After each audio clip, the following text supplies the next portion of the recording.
Hello అండి, అందరు ఎలా ఉన్నారు? బాగున్నారా? బూరెలు అంటే ఎవరికి ఇష్టం ఉండో చెప్పండి. కానీ ఈ బూరెలు తినాలంటే ఒకరోజు ముందు నుంచే ప్రిపరేషన్ చేసుకోవాలి. పప్పు నానబెట్టుకొని పూర్ణం ఉడకబెట్టాలి. ఇవి తినాలంటే ఏవైనా పండగలైనా రావాలి, లేదంటే మన ఇంట్లో నోములు వ్రతాలు చేసుకున్నప్పుడు మాత్రమే తినగలుగుతాం. కానీ బూరెలు అంటే అందరికీ ఇష్టం ఉంటాయి. అలాంటి వారందరూ ఇవి ఇన్స్టెంట్గా ఈ బూరెలను రెడీ చేసుకోండి. ఇవి పప్పు బూరెలకు ఏమాత్రం తీసిపోవు. మరి ఇవి ఎలా తయారు చేయాలో చూసేద్దాం. దానికన్నా ముందుగా మన ఛానల్ని ఎవరైతే ఫస్ట్ టైం చూస్తున్నారో వాళ్ళు సబ్స్క్రైబ్ చేయండి, లైక్ చేయండి. అలాగే బూరెలు అంటే ఇష్టం ఉన్న మీ ఫ్రెండ్స్ రిలేటివ్స్కి కూడా ఈ వీడియో అనేది షేర్ చేయండి. ముందుగా ఒక ప్యాన్ తీసుకొని దాంట్లో 2 టేబుల్ స్పూన్లు నెయ్యి, 1 కప్పుతో సేమియా వేసానండి. వీటిని లో ఫ్లేమ్ మీద సేమియా అనేది మంచి కలర్ వచ్చేంత వరకు ఫ్రై చేయండి. మనం సేమియా పాయసం చేసుకున్నప్పుడు ఎలా ఫ్రై చేసుకుంటాం అలా ఇలా మంచి కలర్ వచ్చాక ఏ కప్పుతో అయితే సేమియా వేసుకున్నామో అదే కప్పుతో 1 కప్పు వాటర్ వేసుకోండి. ఇప్పుడు ఇవి చక్కగా ఒకసారి కలిపేసి మూత పెట్టి మరొక 2-3 నిమిషాలు ఉడకనివ్వండి. మనం వేసిన నీళ్ళన్నీ ఇంకిపోయి సేమియా అనేది ఉడికిపోతుంది అనమాట. ఇలా చేత్తో మనము ముట్టుకుంటే సేమియా అనేది మెత్తగా అవ్వాలి. ఇలా అవ్వింది అంటే పర్ఫెక్ట్గా సేమియా ఉడికిపోయినట్టే.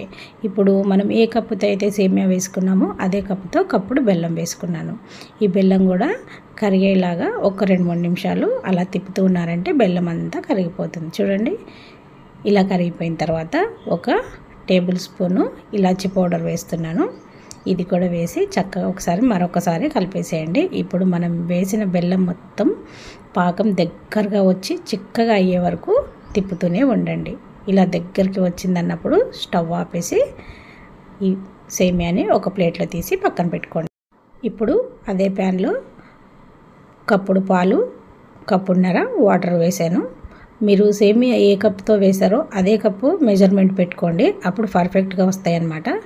ఇలా పాలని ఒకసారి మరగనివ్వండి. ఇలా మరిగిన తర్వాత కప్పుడు ఉప్మా రవ్వ వేయండి. మనం ఉప్మాకి ఏ విధంగా కలుపుకుంటామో అలా ఒక్కసారి వేసేయకుండా కొంచెం కొంచెంగా వేస్తూ ఉండలు కట్టకుండా చక్కగా కలిపేసేయండి. అలా ఒక 2 నిమిషాలు కలుపుతూ ఉంటే మనకి రవ్వ అనేది ఇలా దగ్గరగా వచ్చేస్తుంది. చిన్న మంట మీద చేసుకోండి, అప్పుడు మాడకుండా ఉంటుంది. ఇప్పుడు అదే రవ్వలో 2 స్పూన్లు పంచదార, చిటికెడు ఉప్పు వేస్తున్నాను. ఇష్టమైన వాళ్ళు కొంచెం నెయ్యి కూడా వేసుకోండి. అడుగంటుతుంది అనుకుంటే, లేదు అంటే ఇలా కలుపుతూనే ఉండండి, అస్సలు అడుగంటదు. ఇదంతా లో ఫ్లేమ్లో చేసుకోండి. ఇలా దగ్గరగా వచ్చేసిన తర్వాత మూత పెట్టి మరొక 2-3 నిమిషాల పాటు మగ్గనివ్వండి. ఇలా రవ్వ మగ్గాక ఇప్పుడు దీన్ని కూడా పక్కన పెట్టుకోండి. ఇప్పుడు మనం ముందుగా చేసుకున్న సేమియా మిశ్రమం ఉంది కదా, ఇది చల్లారిపోయి ఉంటుంది. ఇప్పుడు దీన్ని మనం బూరెలకి లోపల పూర్ణాన్ని ఎలా బాల్స్లా చేసుకుంటామో వీటిని కూడా చిన్న చిన్న బాల్స్లా చేసుకొని పక్కన పెట్టేసుకోండి. మీకు ఎన్ని కావాలంటే అన్నీ. ఇప్పుడు ముందుగా చేసుకున్న రవ్వ ఉంది కదా, దీన్ని కొంచెం గోరువెచ్చగా ఉన్నప్పుడే మీరు చేత్తో ఒకసారి అలా మెత్తగా పిసికేయండి. మనకి అప్పుడు పిండిలాగా వస్తుందన్నమాట, మెత్తగా అయిపోతుంది. ఆరిపోతే మనకి బూరు చేసినప్పుడు పైన పగుళ్ళలాగా వస్తుందండి. కాబట్టి కొంచెం వేడిగా ఉన్నప్పుడే ఇలా చేత్తో చక్కగా ఒకసారి పిండి అంతా మెదిపేసుకోండి. ఇలా మెత్తగా అయిన తర్వాత చిన్న ఉండలా తీసుకొని మనకి అరచేతిలో వేసుకొని ఇలా వీడియోలో చూపిస్తున్న విధంగా ప్రెస్ చేసుకోండి. మీరు చేతు కొంచెం వాటర్తో కానీ ఆయిల్తో కానీ నెయ్యితో కానీ తడి చేసుకోండి. విరుగుతుంది అనిపిస్తే ఇలా చిన్న చపాతీలా చేసుకొని మనం ముందుగా చేసుకున్న సేమియా ఉండ ఉంది కదా, దాన్ని ఈ మధ్యలో పెట్టేసుకోండి. అంతే అండి. అలా లోపల పెట్టేసి చక్కగా పైన పిండిని మొత్తం కవర్ చేసేసి రౌండ్గా చేత్తో ఒక 2 సార్లు అన్నారనుకోండి, ఇలా బూరెలాగా రెడీ అయిపోతుంది. మీకు కావాల్సిన బూరెలు ఇలా రెడీ చేసుకోండి. కానీ పిండి తీసుకున్నప్పుడల్లా ఒకసారి చేత్తో అలా గట్టిగా నొక్కేసి అప్పుడు చిన్న చపాతీ మాదిరి చేసుకోండి. అప్పుడు పగలకుండా మంచిగా వస్తాయి అన్నమాట. ఇలా చిన్న చపాతీని చేసుకొని మనం ముందుగా చేసుకున్న సేమియా మిశ్రమాన్ని లోపల పెట్టేసుకొని బూర అనేది రెడీ చేసుకోండి. ఇవి మనకి అప్పుడు తినాలనిపించినవి కాకుండా మన ఇంటికి ఎవరైనా గెస్ట్లు వచ్చినా మనం ఈజీగా చేసి పెట్టడానికి కూడా ఉంటాయండి. వాళ్ళు తినే వరకు ఇవి సేమియావి మామూలు బూరెలను కూడా వాళ్ళు కనిపెట్టలేరు. అంత బాగా మంచి కలర్ లాగా మంచి షేప్గా వస్తాయి అన్నమాట. టేస్ట్ కూడా మన పూర్ణం బూరెలకు ఏమాత్రం తీసిపోవు. ఒకసారి ట్రై చేయండి.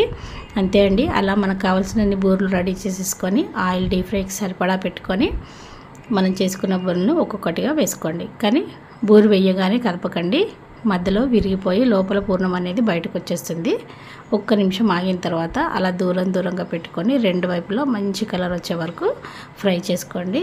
వీటికి ఎక్కువ టైం కూడా పట్టదండి, ఎందుకంటే మనం ఆల్రెడీ పైన తోపు అనేది ఉడకబెట్టేసింది కాబట్టి ఈజీగా తొందరగా కూడా వేగిపోతాయి. అంతే అండి, రెండు వైపులా మంచి కలర్ వచ్చే వరకు ఫ్రై చేసేసుకున్నారనుకోండి, బూరెలు అనేది రెడీ అయిపోతాయి. ఎవరైనా గెస్ట్లు వచ్చినప్పుడు మీరు ఇవి చేసి పెట్టారనుకోండి, అమ్మో బూరెలన్నీ చాలా సంతోషపడిపోతారు.